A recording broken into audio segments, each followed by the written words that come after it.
They were the two kings of different worlds. Michael ruled the pop universe with his moonwalk. Prince owned the funk galaxy with his guitar.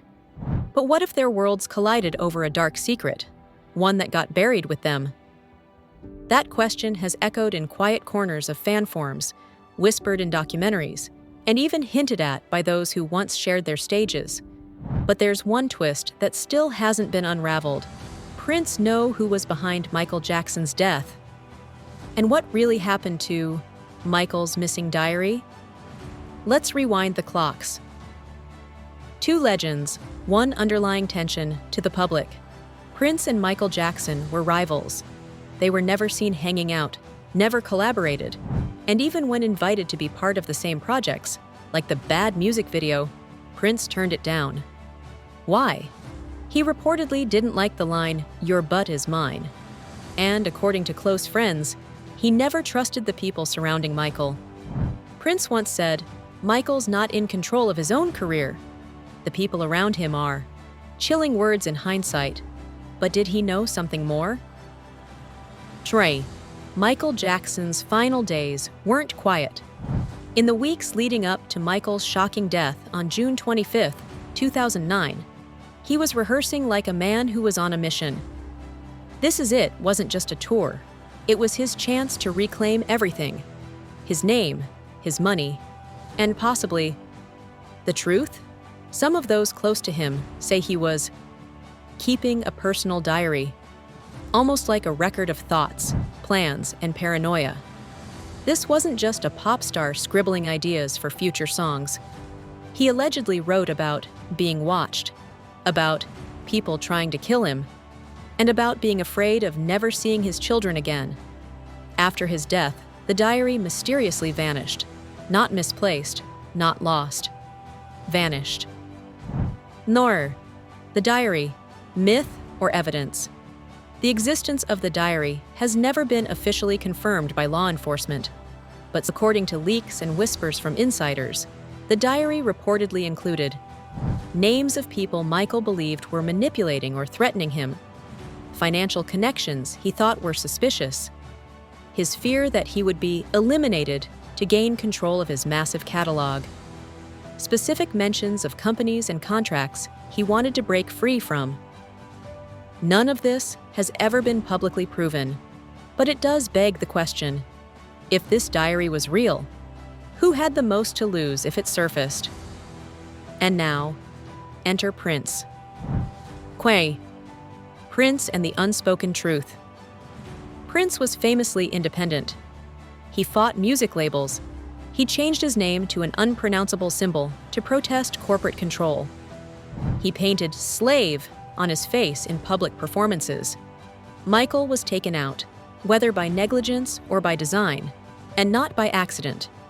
A former associate of Prince, speaking on condition of anonymity, said, "The Michael Jackson catalog conspiracy. Here's where things get wild. Michael Jackson owned one of the most valuable assets in music history, the Sony Shard ATV music catalog, which included not just his own songs, but music by the Beatles and many more artists. At the time of his death, it was estimated to be worth billions." Prince reportedly believed this catalog was the key to understanding Michael's death. He often spoke in interviews about how music is power and how owning your masters means owning your legacy. After Michael's death, there were sudden moves to restructure the catalog's ownership. Deals made quickly, and some said suspiciously. Could it be that someone wanted Michael out of the way to access his music empire? That's what Prince was said to be quietly suggesting in private conversations. The mirror effect. Prince's own death. Fast forward 7 years. Prince is found dead in his elevator on April 21, 2016, from an accidental fentanyl overdose. Sound familiar? Two music legends. Two overdoses. Two situations where the official story left too many questions unanswered. He too was worth more dead than alive, to some people. And after Prince's death, his estate went into chaos. Legal battles, lost recordings, fights over rights, history repeating itself. Chio, Were they trying to warn us? Here's a theory that gives goosebumps.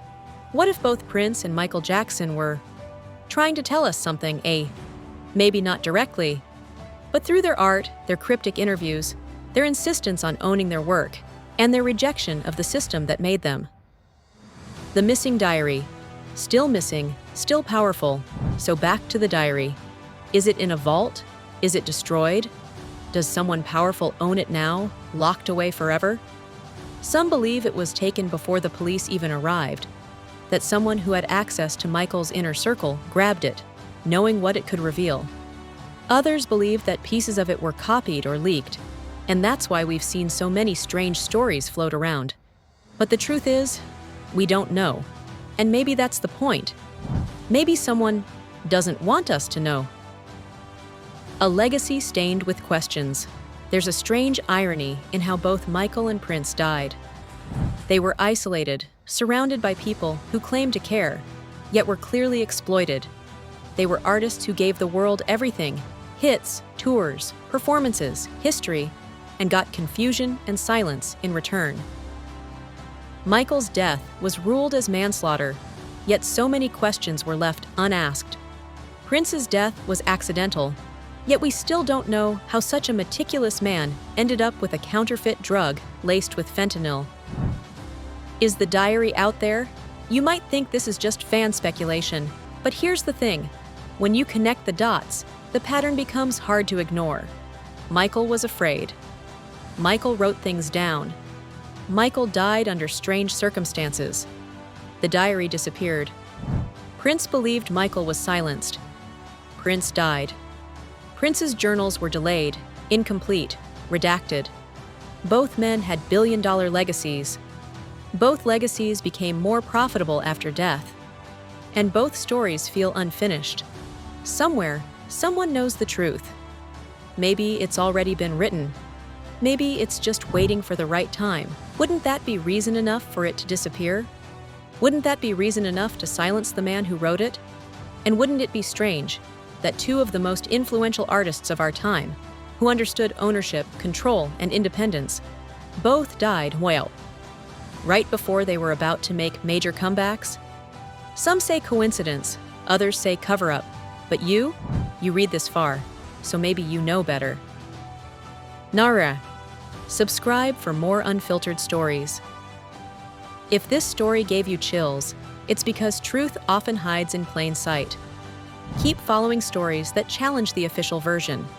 Subscribe to our newsletter for more deep dive investigations, artist secrets, and mysteries the media won't tell you.